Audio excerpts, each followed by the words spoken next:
मंगलमय मंगल करण वीतराग्य विज्ञान नमो ताहि जाते भय अरहंतादि महान। करि मंगल करि हो महा ग्रंथ करन के काज जाते मिले समाज सब पावे निज पद राज पावे निज पद राज।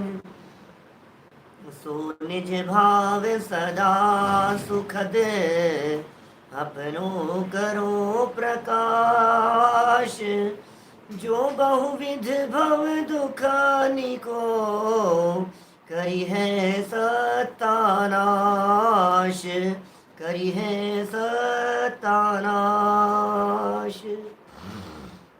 मोक्ष मार्ग प्रकाशक नामक यह ग्रंथ है आचार्य कल्प पंडित प्रवर टोडरमल जी की अनुपम रचना। और इस ग्रंथ को बेस बनाकर यहाँ तीसरे अध्याय में संसार के दुखों की चर्चा चल रही थी। अब तक यहाँ कर्म की अपेक्षा से विविध प्रकार के दुखों को बताया जा चुका है और कल अंतिम चरणों में यह बात कही थी कि भाई इन सारे दुखों से मुक्त होने का उपाय सम्यक दर्शन प्राप्त करके एक ऐसी अवस्था को प्राप्त कर लेना है जिसे सिद्ध अवस्था कहा जाता है। जो जीव सिद्ध अवस्था को प्राप्त होते हैं वे जीव फिर लौट करके संसार में कभी नहीं आते, और जब वे लौट करके संसार में नहीं आते तो उनके सर्व दुखों का अंत हो जाता है। यह अंतिम चरणों के अंदर बात हुई थी, क्योंकि गोत्र कर्म संबंधी कल हमने चर्चा की थी। उसमें कहा था कि सबसे ऊंचा सिद्ध पद है, वो सिद्ध पद प्राप्त हो जाएगा तो सारे दुख मिट जाएंगे, ये उपाय है।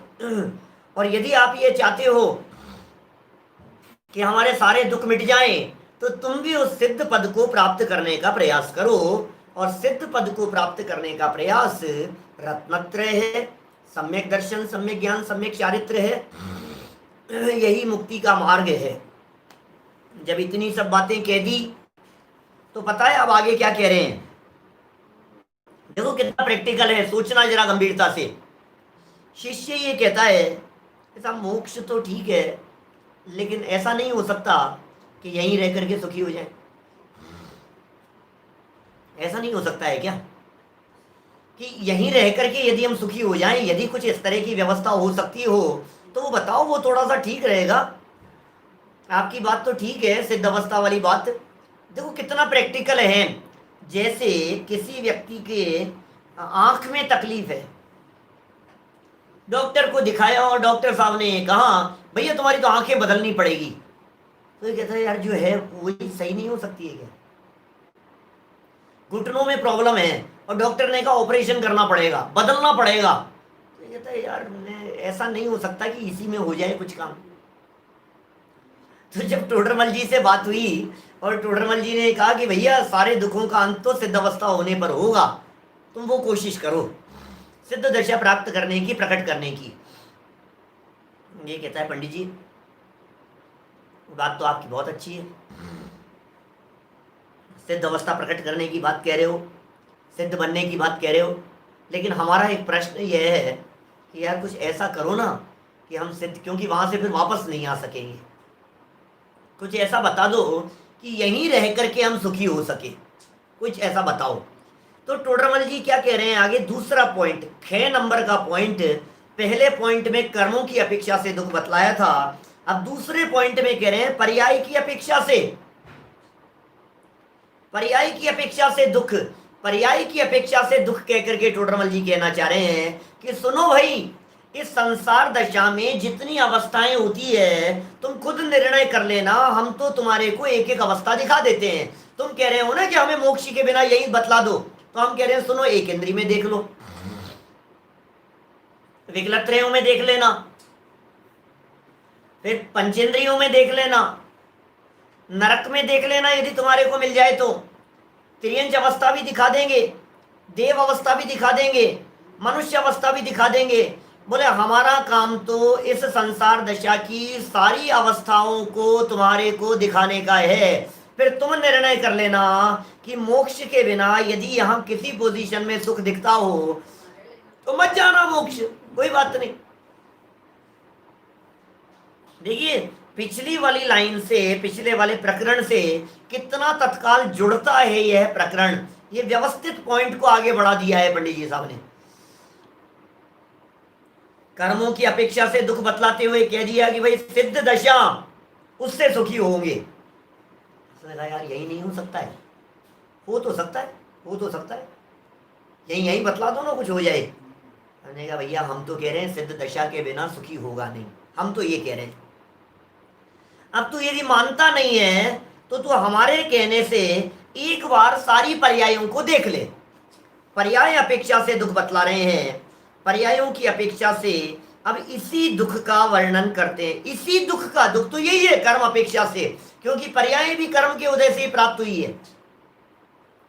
किसी जीव को त्रियंश पर्याय मिली, किसी जीव को देव पर्याय मिली, किसी जीव को नारकी पर्याय मिली, कोई विकृत्र पर्याय में चला गया, तो आखिर ये पर्याय भी तो कर्म के उदय से ही मिली है। तो जो दुख पीछे कर्म की अपेक्षा से बतलाए थे, अब एंगल बदल करके तुम्हारे को विविध प्रकार के दुखों की बात बतला रहे हैं। इसमें सबसे पहली चर्चा प्रारंभ करते हैं एकेंद्रीय जीवों के दुख। एकेंद्रीय जीवों के दुख पढ़े अपन, पेज नंबर है 62, 62 नंबर पेज है। देखिए जरा, इस संसार में बहुत काल तो एकेंद्रीय पर्याय में ही बीतता है, बहुत लंबा काल। देखो क्या कह रहे हैं, अरे भैया एकेंद्रीय पर्याय के अंदर ही तेरा मैक्सिमम काल बीतता है, अनंत काल इसका एकेंद्रीय पर्याय में ही बीतता है। माने किसी भी टाइम फ्रेम को ले लो और उस टाइम फ्रेम में मैक्सिमम पार्ट आपका एकेंद्रीय पर्याय में बीतेगा। अभी सब बताने वाले हैं एकेंद्रीय पर्याय के संदर्भ में। कह रहे हैं इसलिए अनादि ही से तो नित्य निगोद में रहना होता है, फिर वहां से निकलना ऐसा है। मैंने एक वाक्य तो कह दिया, अनादि ही से नित्य निगोद में रहना होता है। देखो भाई पीछे एक प्रकरण में, शायद पेज नंबर कौन सा था, वहां हमने आपके बीच में नित्य निगोद और इतर निगोद की चर्चा को बहुत विस्तार से कहा था। नित्य निगोद, इतर निगोद पर्याय अपेक्षा से चर्चा हुई थी, पेज नंबर 31 की थी वो चर्चा, 31 नंबर पेज पर। इसलिए नित्य निगोद और इतर निगोद क्या होता है यह यहाँ बताने की अपेक्षा नहीं है। आप लोग बहुत अच्छे से जानते होंगे नित्य निगोद और इतर निगोद किसी निगोदीय जीव का नाम नहीं है। नित्य निगोद ये पोजीशन है, नित्य निगोद एक ऐसी अवस्था है जिस अवस्था में, नित्य निगोद रूपी अवस्था में यह जीव अनादि काल से लेकर टिल टुडे, आज तक उसने दूसरी पर्याय धारण नहीं की, उसका नाम है नित्य निगोद।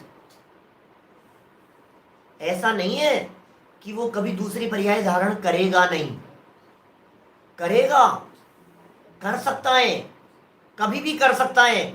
आज नहीं तो 100 दिन बाद, 100 दिन बाद नहीं तो 100 साल बाद, 100 साल बाद नहीं तो 100 सागर बाद, कभी भी निकल सकता है। लेकिन आज तक जिस जीव ने निगोद के अलावा दूसरी अवस्था धारण नहीं की, अतीत से लेकर के अब तक, उस जीव का नाम है नित्य निगोदिया। समझ में आ गई बात? आज तक धारण नहीं की उसका नाम नित्य निगोदिया। अब दूसरी पर्याय धारण करने के बाद, दूसरी अवस्था में जन्म लेने के बाद दोबारा वही जीव भले ही उसी एरिया में चला जाए, निगोद पर्याय धारण करे, तो उसे कहते हैं इतर निगोद। समझ में आ रही है बात? आप जानते हैं जैसे फॉरेन रिटर्न होते हैं, एनआरआई होते हैं कि साहब ये तो एनआरआई है, ये फॉरेन रिटर्न है। कौन होते हैं फॉरेन रिटर्न? क्या फर्क है? एक व्यक्ति भारतीय, जन्म से भारतीय है, यहीं रहता है, आज तक कभी विदेश में गया नहीं है, और दूसरा व्यक्ति कौन है कि जो व्यक्ति विदेश गया और वहां से आने के बाद में उसी घर में जहां उसके माता पिता थे, परिवार वाले थे, उसी घर में वापस रहने लग गया, क्या फर्क है दोनों में? इतना फर्क है कि एक व्यक्ति देश से कभी बाहर निकला ही नहीं और दूसरा ऐसा है जो निकलने के बाद में दोबारा आ गया है। तो यही फर्क बतला रहे हैं यहाँ। एक ऐसा था जो निगोद से बाहर निकला ही नहीं था कभी भी, और दूसरा ऐसा है जो निकलने के बाद में दोबारा निगोद में आ गया था। तो जो दोबारा आ गया है उसे कहते हैं इतर निगोद वाला जीव, और जो जीव कभी निकला ही नहीं उसे कहते हैं नित्य निगोद वाला जीव। इतना सा फर्क है। तो बोले अनादि काल से तो नित्य निगोद में रहना होता है। आपको पता है नित्य निगोद में अनंत अनंत अनंत अनंत अनंत अनंत अनंत अनंत अनंत अनंत अनंत जीव है नित्य निगोद में। अनंत अनंत जीव है नित्य निगोद में, अनंत अनंत जीव है, अनंत अनंत जीव है। और वहां से उन अनंत अनंत जीवों में से हर 6 महीने और 8 समय में सिर्फ 608 जीव निकलते हैं। बहुत हो गए 608। अरे नहीं भाई, अनंत अनंत में से 608 है। इसका मतलब यदि आप और उसे गहराई से देखेंगे तो आप समझ पाएंगे अनंत में से एक है। बहुत दुर्लभ है भाई साहब। आप तो 608 देख रहे हो, 608 600, अरे 608 नहीं है। उन 608 में से तुम्हारा नंबर कब था ये देखो। टोडरमल जी का आगे वाला वाक्य पढ़ो, सेकंड लाइन, एकेंद्रीय जीवों के दुख वाला सेकंड लाइन।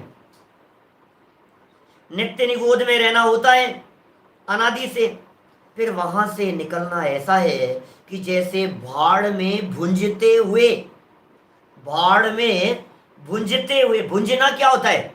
सिकना, सेकते हैं ना, सेकते हैं ना, चने सेकते हैं। भाड़ में भुंजते हुए चने का उचट जाना, ऐसा है। बहुत स्कूल उदाहरण दिया है। मैं इस चीज को बतलाता हूं आपको। शायद मैंने पता नहीं अभी 31 पेज पर जब चर्चा की थी, 62 पर आ गए अपन, मैंने आधी चर्चा पहले। तो वो जो चर्चा की थी उस समय शायद एक बात बतलाई हो आपको, बतलाता हूं। एक उदाहरण दिया मैंने। भाड़ और भुंजना समझते हैं? नए लोग नहीं समझते होंगे, हमारे आर्य जैसे लोग नहीं समझते। तो देखो क्या कह रहे हैं, चने जो हैं ये भाड़ में सेके जाते हैं। बहुत बड़ी कढ़ाई, दूध की कढ़ाई देखिए जिसके अंदर कढ़ाई में दूध गर्म किया जाता है, क्या होता है? बहुत बड़ा ऐसा वो कुछ ऐसा, उसके अंदर चने सेके जा रहे हैं। अब वो मिट्टी ऐसा बनाया हुआ है, अब उसमें चने सेके जा रहे हैं। अब उसको ऊपर से ढका हुआ है। तो इतने चनों में से लाखों चने उसमें हैं, उसमें से कोई एकाध चना उचट करके बाहर आता है और ढका हुआ है। तो साइड में से जो 2 इंच खुला हुआ है ना, अब उस 2 इंच में से कितने चनों को निकलने का चांस मिलेगा? इतना दुर्लभ है। अभी और बतलाऊं आपको इसकी गहराई थोड़ी सी, इसकी विशेष गहराई की यदि मैं आपसे बात करूं तो मैं कह सकता हूं उन लाखों चनों के बीच में एक जगह पर हम बैठे हुए थे। अब बताओ उचट करके कब बाहर निकलेंगे? उन लाखों चनों में से किसी एक चने के ऊपर अपना नाम लिख करके, संजीव गोधा, संजीव एस बना दो उसके ऊपर, एक चने के ऊपर व्हाइट कलर से लिख दो, रेड कलर से एस बना दिया उसके ऊपर। उस चने को वहां उन लाखों चनों के बीच में पटक दो। अब बतलाओ उनमें से वो जो एस वाला जो है अपना नाम जिसके ऊपर लिखा था अपन जहां बैठे हुए हैं, वो कब वहां से बाहर निकलेंगे? लगता है आपको कुछ मौका मिलेगा? इतना दुर्लभ है ये कह रहे हैं, और वो भी कदाचित हो जावे। भाई साहब, नित्य निगोद से बाहर निकलना महान महान महान महान कठिन काम है भाई, महान कठिन काम है। देखो क्या कह रहे हैं, भाड़ में भुजते हुए चने का उचट जाना, वह इस प्रकार वहां से निकलकर अन्य पर्याय धारण करे, नित्य निगोद से निकलकर। तो त्रस में बहुत थोड़े काल ही रहता है, एकेंद्रिय में ही बहुत काल व्यतीत करता है। त्रस में तो बहुत कम काल तक रहता है, एकेंद्रीय पर्याय के अंदर ही बहुत लंबा काल व्यतीत करता है। ये आगे बताने वाले हैं टोडरमल जी साहब कि सादिक 2000 सागर का काल है त्रस पर्याय का। ये बात कहेंगे आगे, नीचे 3 लाइन नीचे बात कहने वाले हैं। त्रस पर्याय का काल तो बहुत थोड़ा सा है। त्रस माने 2 इंद्री, 3 इंद्री, 4 इंद्री। निगोद निगोद निगोद दशा के अंदर रहा, त्रस पर्याय में आ गया, माने 2 इंद्री हो गया। अरे चिंतामणि रत्न जैसा दुर्लभ कहाँ है 2 इंद्री दशा का प्राप्त करना। फिर 3 इंद्री हो जाना, 4 इंद्री हो जाना, 5 इंद्री हो जाना, नारकी नहीं होना, त्रियंच नहीं होना, देव नहीं होना, मनुष्य गति की प्राप्ति होना, मनुष्यों के अंदर भी उत्तम कुल, उत्तम देश, सुकुल आयु, निरोगता, ये सारी अवस्थाओं की प्राप्ति हो जाना है उत्तर उत्तर महादुर्लभ इन सभी का पावना। हम कहाँ आ गए हैं भाई साहब? जिस जगह पर हम आकर के बैठ गए हैं, ये कोई महान भाग्य से हमारे को ऐसा मौका मिल गया है, महान भाग्य से हमारे को ऐसा अवसर मिल गया है इस अवस्था को प्राप्त करने का। देखिए कह रहे हैं अन्य पर्याय धारण करे तो त्रस में बहुत थोड़े ही काल रहता है, एक इंद्रिय में बहुत काल व्यतीत करता है। आगे चल के पेज नंबर 64 पे बताएंगे, 2 दिन लग जाएंगे, अभी कल परसों तक पहुंचेंगे अपन वहाँ। 64 नंबर पेज पर नीचे एक पैराग्राफ में एक पेज बदल करके टोडरमल जी साहब ने त्रस पर्याय का काल बतलाया है ऐसा, पत्थर उछालने जैसा। आगे कहिए ऐसी चर्चा। बोले पाषाण हवा में आधार के बिना कितने काल तक रहता है? बोले इस प्रकार तो त्रस पर्याय का काल जानना और आधार सहित धरती पर जितने काल रहता है उतना एक इंद्रिय पर्याय का काल जानना। अभी आपको ऐसी फीलिंग नहीं आएगी, करूंगा परसों करूंगा चर्चा, चलो अभी क्यों उसको छेड़ा जाए। देखिए वहां उसी चर्चा को आगे बढ़ाएं। पेज नंबर 62 पर जहां हम चल रहे हैं, अन्य पर्याय धारण करे तो त्रस में बहुत थोड़े काल रहता है, एक इंद्रिय में ही बहुत काल व्यतीत करता है, वहां इतर निगोद में बहुत काल रहना होता है। अब देखो 2 कंपैरिजन कर लिए। पहला तो ये कहा है नित्य निगोद, बड़ी मुश्किल से बाहर निकल गया। अब निकल गया तो कहां आया? बोले त्रस पर्याय में तो बहुत थोड़ा काल है, एक इंद्रिय में रहता है। अब वहां एक इंद्रिय पर्याय में भी ये जो वहां शब्द का प्रयोग किया है, वहां मतलब एक इंद्रिय में। नित्य निगोद से निकल करके आ गया, शब्द देखना कितना मार्मिक बात कह रहे हैं। नित्य निगोद से निकल करके आ गया, अन्य पर्यायों को धारण कर रहा है, त्रस में थोड़े से काल रहेगा, बहुत काल एक इंद्रिय में रहा, बराबर। अब एक इंद्रिय की बात कर रहे हैं, बोले एक इंद्रिय में भी मान लो एक इंद्रिय का काल बहुत बड़ा काल है, एक इंद्रिय का काल इतना बड़ा काल है एक इंद्रिय का। अब इतने बड़े एक इंद्रिय के काल में से बोले उसमें से बहुभाग तो इतर निगोद के अंदर बीतता है। ये कह रहे हैं वहां इतर निगोद में बहुत काल रहना होता है, तथा कितने काल तक पृथ्वी, अप, तेज, वायु और प्रत्येक वनस्पति में रहना होता है। समझना थोड़ी सी बात क्या कह रहे हैं। इतर निगोद में तो बहुत लंबे काल तक रहा, अब इतर निगोद से निकला, इतर निगोद से निकला तो क्या हुआ? कितने ही काल तक? इतर निगोद से निकल करके पृथ्वी में आ गया, जल में आ गया, अग्नि में आ गया, वायु में आ गया, वनस्पति काय के अंदर आ गया। वनस्पति काय में क्या शब्द दिया है? यहाँ प्रत्येक वनस्पति शब्द दिया है। आप याद कीजिए दौलत राम जी की पंक्तियां। दौलत राम जी की क्या लाइनें हैं? काल अनंत निगोद मजार, बीत्यो एक इंद्रिय तन धार, निकसी भूमि जल, सुनो, निकसी भूमि जल पावक भयो, पवन प्रत्येक वनस्पति थयो। माने इतर निगोद से निकलकर पृथ्वी, जल, अग्नि, वायु और वनस्पति नहीं लिखा, प्रत्येक वनस्पति लिखा। इसका मतलब निगोद अलग है और पृथ्वी का एक जीव अलग है। पृथ्वी का एक जीवों में निगोद नहीं होता, पृथ्वी का एक जीवों के शरीर में भी निगोद नहीं होता, जल का एक जीवों के शरीर में निगोद नहीं होता, अग्नि का एक जीवों के शरीर में भी निगोदिया नहीं होते, वायु का एक जीवों के शरीर में भी निगोदिया जीव नहीं होते। अब वनस्पति, तो वनस्पति दो प्रकार की है, एक है साधारण वनस्पति, एक है प्रत्येक वनस्पति। तो बोले जो प्रत्येक वनस्पति है वो तो ये है चारों तरफ आपको दिखाई देने वाली ग्रीनरी, ये सब है प्रत्येक वनस्पति। जितनी ग्रीनरी दिखती है आपको, पेड़ पौधे चारों तरफ लगे हुए, चाहे वो आम का पेड़ लगा हुआ हो, चाहे खरबूजे का हो, चाहे अनार का हो, कोई भी हो, ये सारे पेड़ जितने हैं सब प्रत्येक वनस्पति है। साधारण वनस्पति कहते हैं निगूढ़, साधारण वनस्पति निगूढ़ कहलाता है। तो बोले प्रत्येक वनस्पति के अंदर आ गया, वहां से निकल करके लंबा काल तो इतर निगूढ़ के अंदर ही बीतेगा क्या।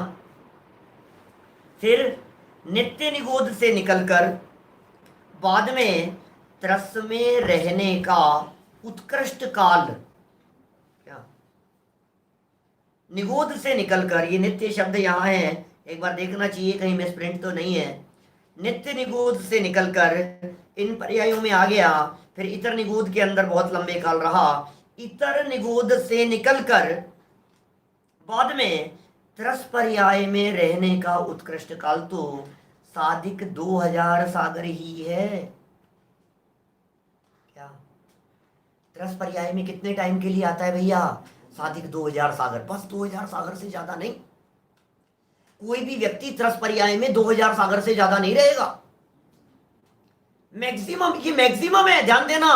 और ये मैक्सिमम का अर्थ ये होता है अधिकतम है, इससे ज्यादा तो लिमिट क्रॉस करेगा ही नहीं।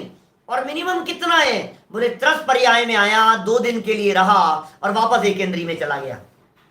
क्या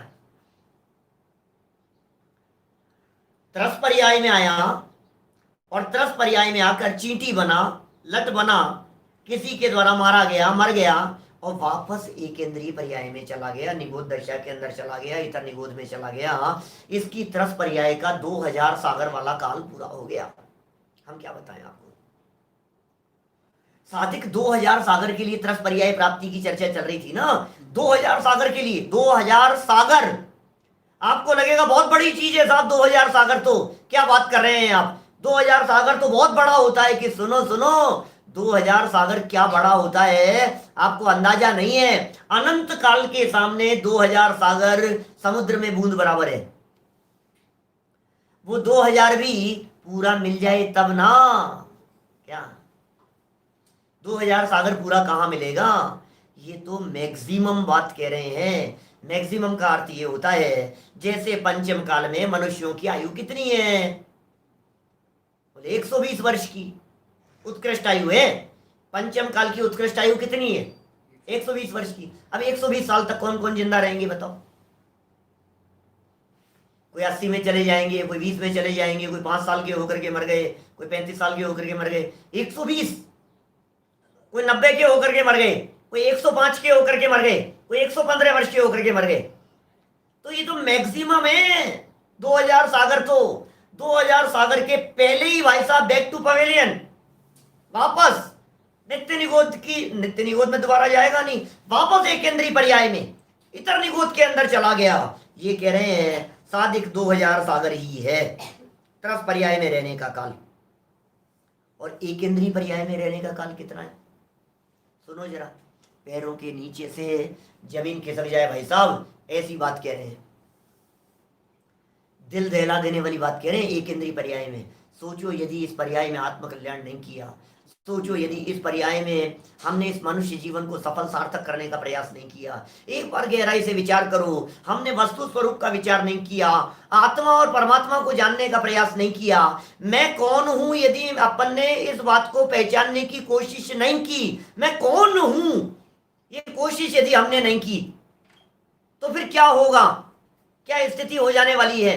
आपने यदि अपने आप को जानने पहचानने का प्रयास नहीं किया और कदाचित ये मनुष्य जीवन छूट करके, त्रस पर्याय छूट करके एकेंद्रीय पर्याय में चला गया, तो फिर कितना लंबा काल एकेंद्रीय पर्याय में बिताने का हो सकता है?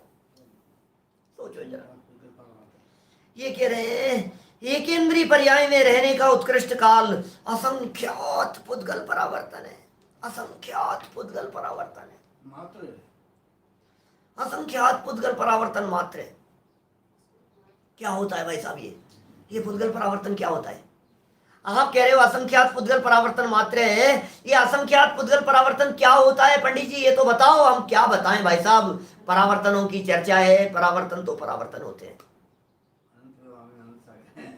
सुनो आगे अगला वाक्य क्या लिखा है, और पुद्गल परावर्तन का काल ऐसा है, क्या लिखा बेटा, शब्दों की तरफ ध्यान देना, असंख्यात पुद्गल परावर्तन, ये तो असंख्यात है पुद्गल परावर्तन, तो एक पुद्गल परावर्तन 3 दिन में पूरा हो जाता होगा, एक पुद्गल परावर्तन 5 वर्ष में पूरा होता होगा। एक पुद्गल परावर्तन कितना है?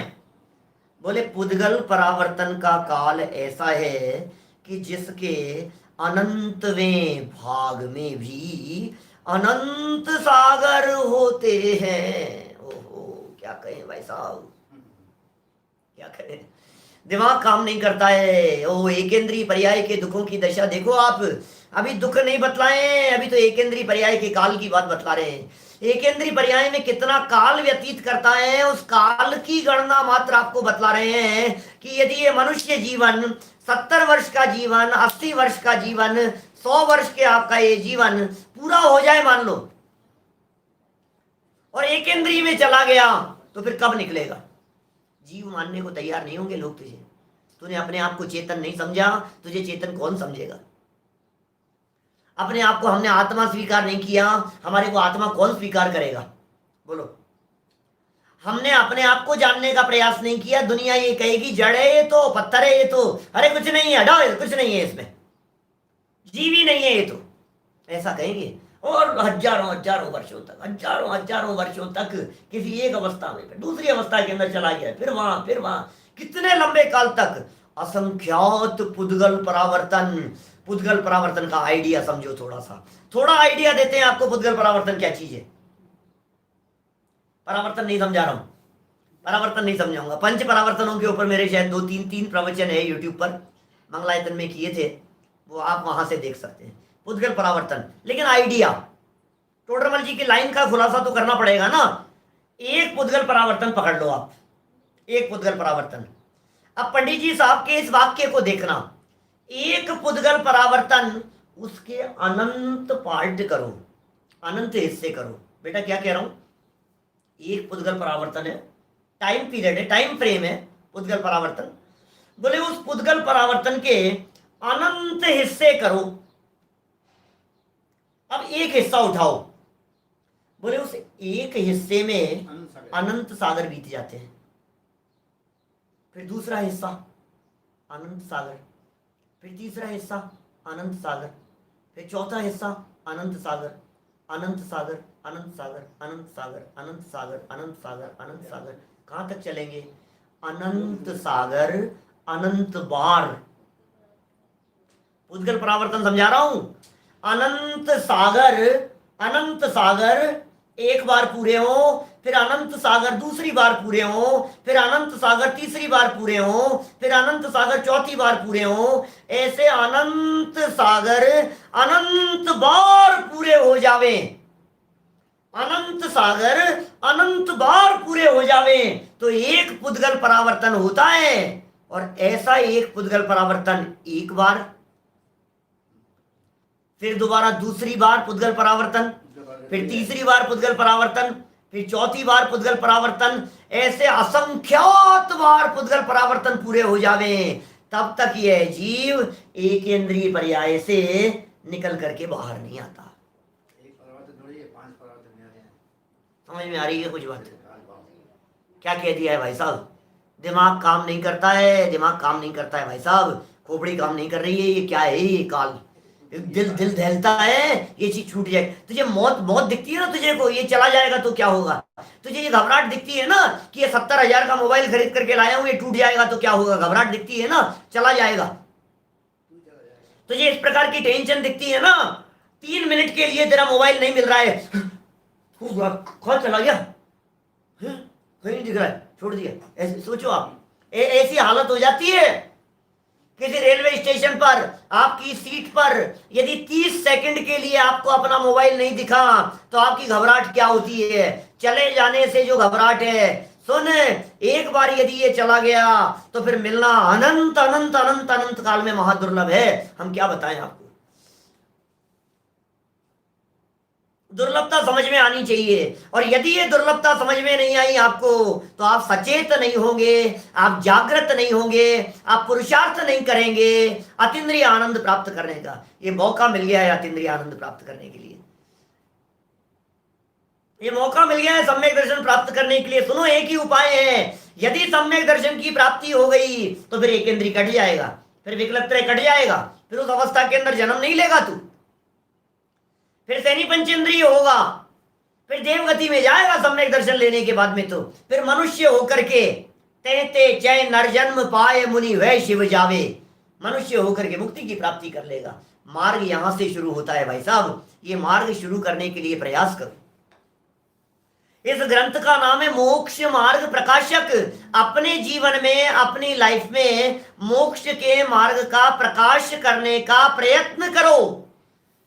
मोक्ष मार्ग प्रकाशक नाम है इसका। प्रकाश करो अपने अंदर में मोक्ष के मार्ग का, नहीं तो फिर काल अनंत अरे ओ, फिर काल अनंत अरे दुख का घन छाएगा,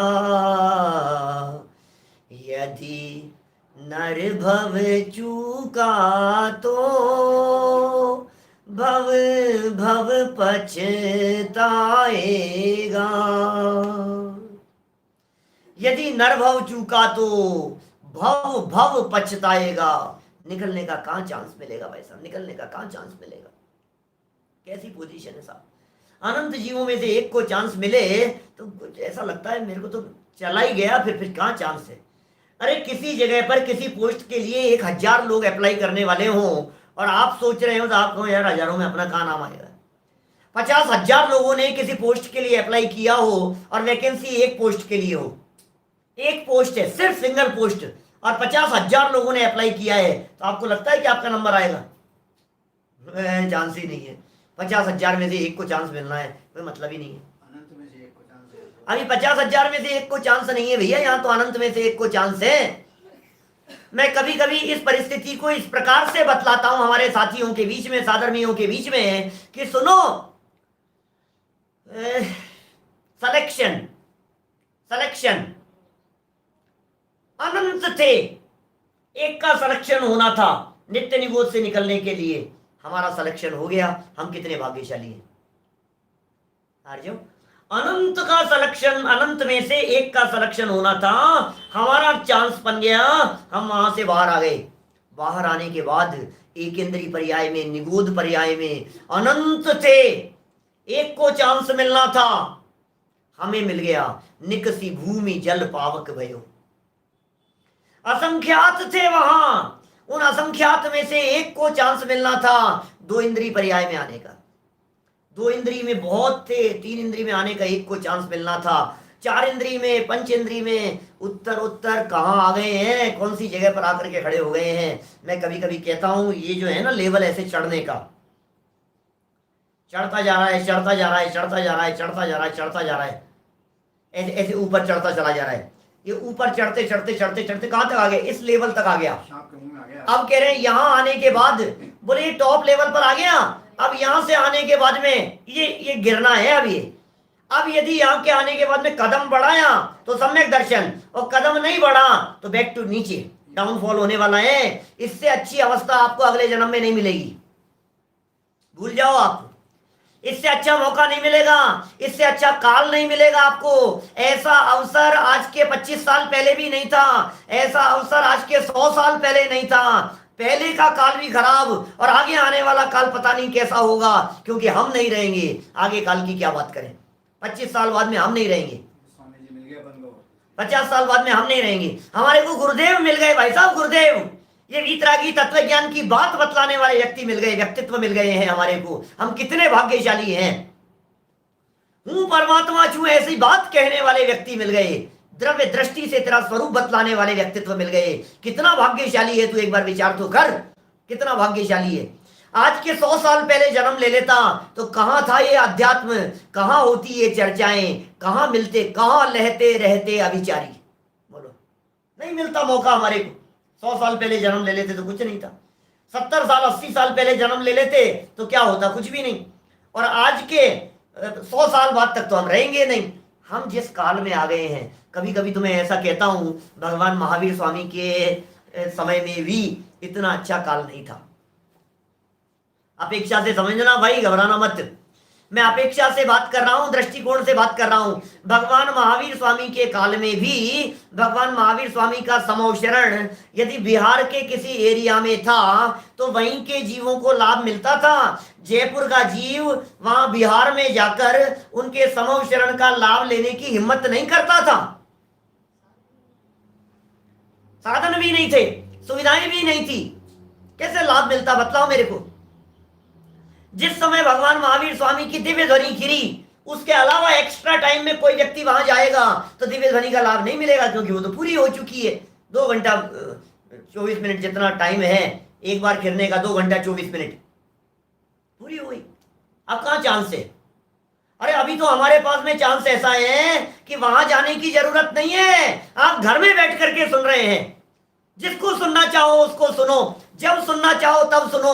अभी यदि आप नहीं सुन पा रहे हैं, 1 घंटे बाद में सुन लो। ये कैसा काल आ गया है बतलाओ मेरे को? ऐसा काल मिलेगा आपको? आपको वारिल जी को सुनना है, आप उनको सुन सकते हो। आपको राजन जी जबलपुर वालों को सुनना है, आप उनको सुन सकते हो। आप समर प्रकाश जी को सुनना है, उनको सुन सकते हो।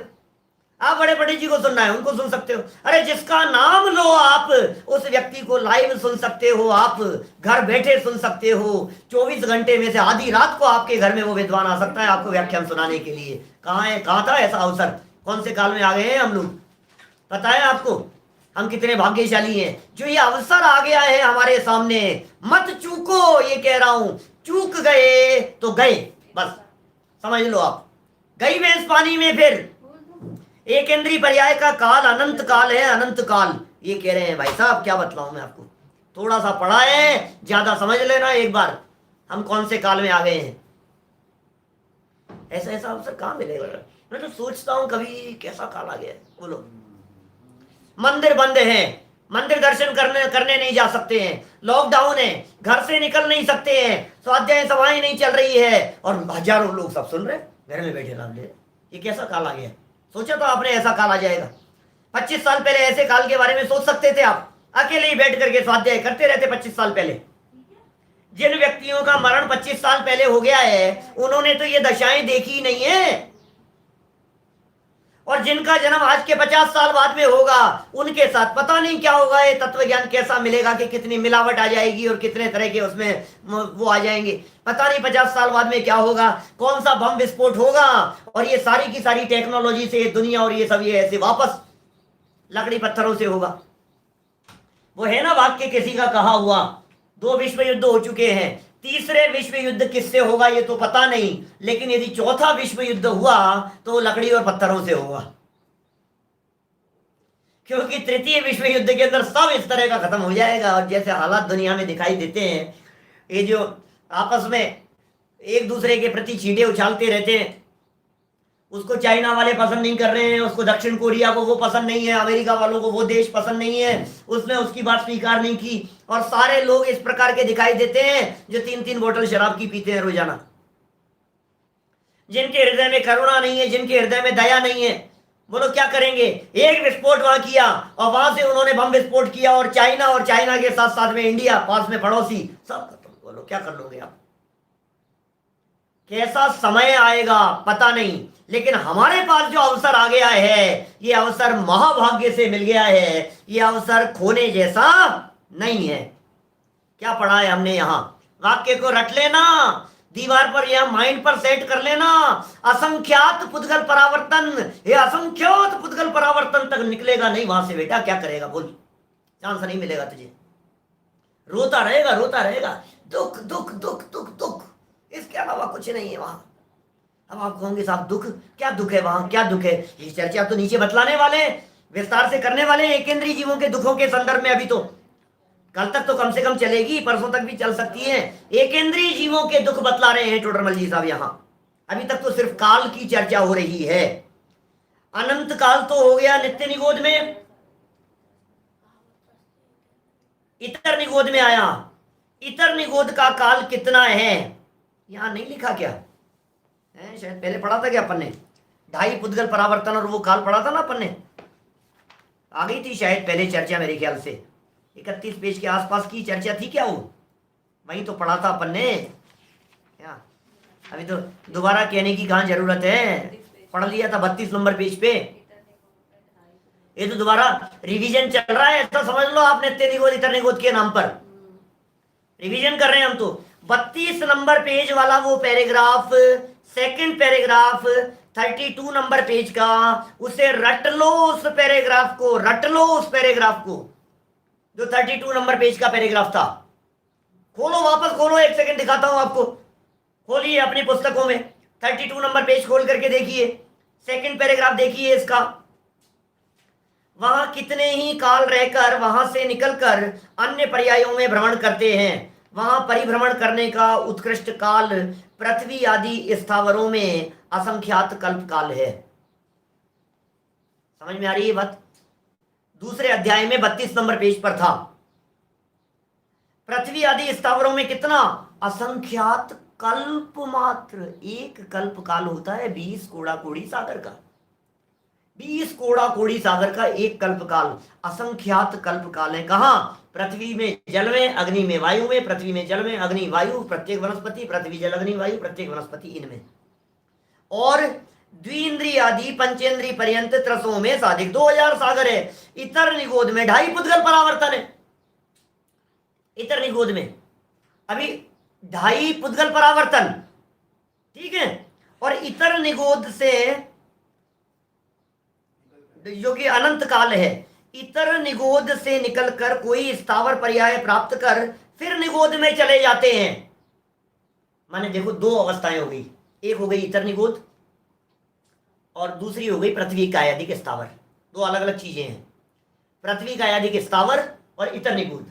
तो बोले इतर निगोध में 2.5 पुद्गल परावर्तन, पृथ्वी कायादिक के अंदर असंख्यात कल्प मात्र। ये सब एकेंद्रीय है। ये इतर निगोध भी एकेंद्रीय है, पृथ्वी कायादिक भी एकेंद्रीय है। ये दोनों एकेंद्रीय है। अब ये कह रहे हैं ये दोनों तो एकेंद्रीय है। अब यहां से निकल करके त्रस में, बोले त्रस में नहीं, इतर निगोध से निकला 2.5 पुद्गल परावर्तन बाद में पृथ्वी आदि में आ गया। पृथ्वी आदि से निकला इतर निगोध में चला गया। इतर निगोध से निकला पृथ्वी आदि के अंदर आ गया। एकेंद्रीय पर्याय में ही रहा। अगला वाक्य पढ़ो। इस प्रकार एकेंद्रीय पर्यायों में उत्कृष्ट परिभ्रमण काल असंख्यात पुद्गल परावर्तन मात्र है। ये 32 नंबर पेज पर पढ़ी थी हमने ये बातें, रिपीट कर रहा हूं आपको। आपको कितना याद होगा मुझे नहीं मालूम, क्या याद नहीं है? इसलिए टोडरमल जी यहां 63 नंबर पेज पर दोबारा आपको बतला रहे हैं उसी बात को। सेम वाक्य लिख दिया यहां पर, देखो आप दोबारा 62 पेज की लास्ट लाइन से देखो। एकेंद्रीय में रहने का उत्कृष्ट काल, 62 नंबर पेज पे आ जाओ वापस, जहां पढ़ रहे थे उस जगह पर। 62 नंबर पेज, एकेंद्रीय में रहने का उत्कृष्ट काल असंख्यात पुद्गल परावर्तन मात्र है। आ गया वही वाक्य। 32 नंबर पेज पर जो वाक्य था वही वाक्य दोबारा आ गया ना। और पुद्गल परावर्तन ये वहां नहीं समझाया था, 32 नंबर पेज पर ये नहीं समझाया था जो यहां समझा रहे हैं। और पुद्गल परावर्तन काल ऐसा है जिसके अनंत में भाग में अनंत सागर होते हैं। इसलिए अब क्या करें? इस संसार में मुख्यतः एकेंद्रीय पर्याय में ही काल व्यतीत होता है। ओहो भाई साहब, ये जो पुण्य का उदय है ना बेटा, ये पुण्य का उदय ज्यादा लंबे समय के लिए नहीं रहता है। कोई व्यक्ति सोचे मेरे तो कितना पुण्य का उदय चल रहा है, मेरे कितना पुण्य का उदय चल रहा है। अरे इस संसार दशा में मैक्सिमम तो पाप का उदय ही रहता है। पुण्य का उदय तो कोई छींटे जैसा उछल करके आता है, चीटे जैसा आ गया उछल करके, बाकी तो पाप ही पाप का उदय चलता है। अभी मनुष्य दशा के अंदर भी आप देखेंगे तो कितना पुण्य का उदय आपका, मतलब अरे नहीं साहब बहुत पुण्य। अरे भाई साहब पाप के उदय ज्यादा है पुण्य की तुलना में। पाप ही पाप का उदय चलता रहता है, कदाचित पुण्य का उदय आता है। समझ में आ रही है बात? समझ में आ रही है बात? अरे बात वो थोड़ी ना, आपको सुनने का अवसर मिल रहा है पुण्य का उदय, लेकिन कदाचित है। पुण्य का उदय हजारों चीजों में होता है ना, लेकिन कदाचित है, हड्डी टूट गई, महीनों के लिए टक जाता है। बोलो, एक्सीडेंट हो गया, दुर्घटना हो गई, किसी का मरण हो गया, अरे किसी के हार्ट की प्रॉब्लम हो गई, अटैक आ गया, अब महीने 2 महीने के लिए उसके ऑपरेशन के बाद में चल रही है तैयारी, ये वो संभाल रहा है, कर रहा है। अब कैसे पाप कर्म के उदय आए, मतलब कहां चांस है आपको? ये तो मनुष्यों की बात कह रहा हूं मैं, अभी मनुष्य गति के दुख बतलाएंगे आगे चल करके टोडरमल जी साहब। ये जो प्रकरण यहाँ टोडरमल जी साहब दे रहे हैं, ये प्रकरण पूरा का पूरा प्रकरण जो आगे कई दिनों तक चलने वाला है, पर्याय अपेक्षा से दुख का, ये ऐसा प्रकरण है जिसके बारे में तुमने सोचा था कि यहां रह करके भी सुख भोग लूं, तो टोडरमल जी कह रहे हैं देख देख तू देख, मैं बता देता हूं तेरे को। चर्चा कहां से प्रारंभ की थी आज हमने ये कहा था कि कल अंतिम चरणों में सिद्ध दशा तक पहुंचने की बात कही थी। तू यदि सुखी होना चाहता है तो सिद्ध अवस्था की प्राप्ति कर, उसके लिए सम्यक दर्शन अधिक प्रकट कर। तो कहा कि भाई ऐसा नहीं हो सकता कि मैं यहीं रह करके सुखी हो जाऊं। शिष्य का प्रश्न क्या उत्पन्न हुआ मन में, ऐसा नहीं हो सकता क्या पंडित जी यहीं रह करके सुखी हो जाऊं? तो टोडरमल जी ने कहा यहां जितनी प्रकार की अवस्थाएं तेरी होती है संसार में, कभी एक इंद्रिय अवस्था होगी, कभी 2 इंद्रिय होगी, विकलत्रय होगा, बोले जितने प्रकार की अवस्थाएं तेरी संसार दशा में होती है, एक बार हम तुझे अपने साथ में बिठाकर, अपनी गाड़ी में बिठाकर सब जगह पर घुमा देते हैं। चल, एक इंद्रिय दशा में देखा तूने? अभी नहीं देखा अच्छे से, अभी तो तूने एक इंद्रिय दशा में कितने लंबे समय से वो जीव हैं, सिर्फ वो काल देखा है। अब टोडरमल जी कल दिखाएंगे इस एकेंद्रीय दशा में ये जीव तकलीफ किस प्रकार से भोग रहे हैं। फिर एक इंद्रियों की तकलीफ देख लेगा तो हम तुझे बैठा करके ले चलेंगे 2 इंद्रियों के पास में, बोले देख ये अवस्था तुझे पसंद है क्या? कि नहीं ये भी पसंद नहीं है। तो कहेंगे देख ये पंचेंद्रिय अवस्था ये तुझे पसंद है क्या? कि ये भी पसंद नहीं है। पूरे संसार में तुझे घुमाएंगे, सारी पर्यायें तुझे बतलाएंगे, और यदि तुझे नहीं जचे, नहीं पसंद आवे, तो फिर तुझे ये कहेंगे कि सम्यक दर्शन प्राप्त करने का प्रयत्न कर, मुक्ति का मार्ग जीवन में प्रकट करने का प्रयत्न कर, और सिद्ध अवस्था ही एकमात्र ऐसी अवस्था है जहां तू साधी अनंत काल के लिए सुख की प्राप्ति कर सकता है। तो इस तरह से आज जो हमने काल की अपेक्षा से बात देखी है, इस बात को देखते हुए अपने काल को, अपन जो महाभाग्य से टाइम फ्रेम मिल गया है हमारे को 10-5 वर्षों का, इसे हम बर्बाद नहीं करते हुए आत्म कल्याण में लगावें, और आत्म कल्याण में लगाते हुए अल्प काल में हम अपने जीवन में मोक्ष मार्ग प्रकट कर लेवें। इसी मंगल भावना से मैं बात को यहीं विराम देता हूं। जय राजश्यामी धर्माणी माता की। सहजानंदी शुद्ध स्वरूपी अविनाशी हूँ आत्म स्वरूप, नंदी शुद्ध स्वरूपी अविनाशी हूँ आत्म स्वरूप, सहजानंदी शुद्ध स्वरूपी अविनाशी हूँ आत्म स्वरूप।